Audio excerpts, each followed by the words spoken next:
Will it be this year? That's a question we ask every year, don't we? And there's all kinds of memes, but I'm going to put all that aside and first of all acknowledge that RCB has just the most incredible fan base. Now, the good thing about this fan base, sometimes it can put a lot of pressure on you, but this is a very emotional fan base, but it's also a very accepting fan base. So if they finish fifth, they'll say, doesn't matter, you played well, come back next year. So they've got this colossal following, but I don't think as a unit, they're under too much pressure because of this fan following. That's the view I have from the outside. I don't know how the players feel from the inside, but that fan following deserves a playoff berth. It deserves a win at some point. Let's see if that's possible.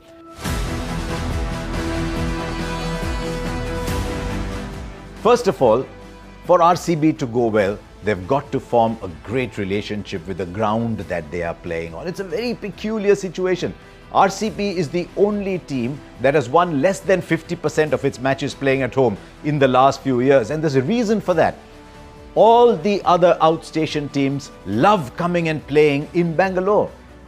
They should actually worry about going to play away games, but it's such an interesting venue that everybody else likes to come and play there. And after 2016, 2024 was the first time when they played all their matches at home and qualified. I know there were COVID years in between. So the first thing about this season for RCB is that they've got to befriend that surface for themselves and make it difficult somehow for the opposition. And I think in the way they've structured that team, they've taken note of that because it's a very, very powerful hitting side. But we'll come to that in just a moment. The second thing that strikes me about RCB this year, and it surprised me a little bit, was that they let Faf du Plessis go. They're probably thinking, look, Faf is 40, this is a 3-year cycle, will he be good enough for us over the next 2 or 3 years? We don't suddenly want to change captains, teams midstream. It must have been a very, very difficult decision because Faf, both as captain and as opener, was a fantastic player for them. Faf and Virat Kohli scored more runs as an opening combination the last 2 years than anybody else. They scored it at a fantastic strike rate. Faf du Plessis was scoring at 164, and you see around on the franchise circuit, it's still very good. So there's a Faf-sized hole that they've got to fill both as opener and as captain. Now let's see how they're doing that one. The opener role is easier. We'll come to that in a minute. They've gone with Rajat Patidar as captain. It's a huge show of faith in a young player, well, young in terms of being around at the highest level. He's about 30, 31, but a player of enormous potential, extraordinary ability, fine player of spin.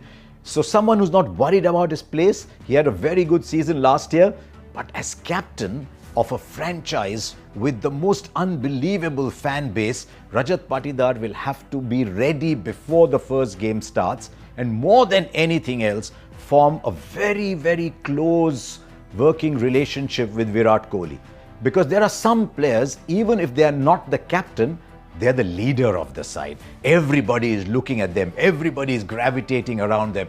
Virat Kohli is a huge leader for RCB. So the Patidar-Kohli relationship will have to be strong. At one level, Patidar will have to be his own person. At one level, he'll have to lean on Virat Kohli. So that arrangement will form a big part of what happens with RCB this year. Now let's go and see how they've structured their side. No Faf. They wanted someone very powerful because when you're playing at RCB, you want a really powerful batting lineup at that Chinnaswamy Stadium. They've gone with Phil Salt. I think it's a fantastic selection. It allows them a keeper if necessary because they've got Jitesh Sharma down as well, but it gives them that power at the top. They've replaced a 164 strike rate batter with a 175 strike rate batter in Phil Salt. So that is going absolutely fine.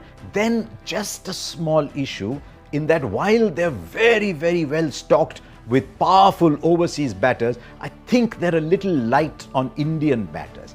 And I think Devdutt Padikkal at number 3 has a big role to play. He's been around for a long time. He's playing much better over 50 overs, did well in the test matches too. But at the IPL level, you look at him and say his numbers have got to be better. So at number 3, he's got to play a big part. He brings in the left-handedness, but he can't close the game there because after him, wow, there'll be a temptation to play Rajat Patidar at number 3 The reason I'm looking at Patidar at number 4 is that he's a phenomenal player of spin. Now, down that RCB batting lineup, their strike rates drop for most of the players when you compare spin and pace. Very good against pace, drop a little bit against spin. Rajat Patidar is the exception. I mean, I'm looking at Patidar's numbers over the last couple of years against spin. He's averaging 63.5 and hitting at 186. He's got a big part to play in decimating the opposition spin through the middle overs. So I see Patidar at number 4. Then they've got power to come. Liam Livingstone at 5. They hope Jitesh Sharma has a good season. Jitesh Sharma, him at number 6. And then at number 7, they've got a lot of options. Either they can go with an out-and-out finisher, fearsome on that Chinnaswamy track. He'll be a phenomenal batter, someone like a Tim David. Or they might say, we need a little bit more spin because our spin stocks are slightly meager. So maybe we'll go with Jacob Bethel, also the left-hander in there. But they've also got the option of the very destructive Romario Shepherd to bat in there if they still think they need that extra seam bowler. I think they might need an extra spinner. So one of those three, I think they might go with Bethel, or they've got David handy there. Now let's look at their bowling. Typically, RCB, you look at RCB and you just go, wow, wow, wow, wow. But who's doing the bowling? And I think that's why they've gone with Josh Hazlewood. They'll be sweating a little bit on his fitness, but everything that we're hearing says, look, he took the break off. He had family reasons, he had injury reasons, but he's going to be fit and fine, because if he's bowling well, that's a very big part of RCB's bowling. Then you look at what they've got around the bowling. They've punted on Bhuvi. Bhuvi is a fantastic IPL player. Is he just past his prime a little bit? So keep your eyes on Bhuvi. It's a very tough gig for Bhuvi to be opening the bowling on that ground. So they've got Bhuvi, they've retained Yash Dayal. I like Yash Dayal enormously as a bowler. And then they can go in with the impact sub, because they've got Krunal Pandya as their only spinner, but he can bat, he can float anywhere. Is he a 4 overs bank though at this stage in his career? He will need to be this year for RCB. And then their impact sub, if they think they've got with Bethel, Livingston and Pandya enough spin bowling, then they can go with the Rasik Salamdar, who's been very impressive last couple of years. Or they might go with someone like Suyash Sharma. They've got Swapnil as well, but he's almost more batter than bowler. So you look down that lineup and say, yes, at home, very, very powerful. Away, if they're playing on slowish spinning tracks, bit of an issue for RCB, because I don't think they can give as much to those surfaces as some other players. But overall, it's a powerful side.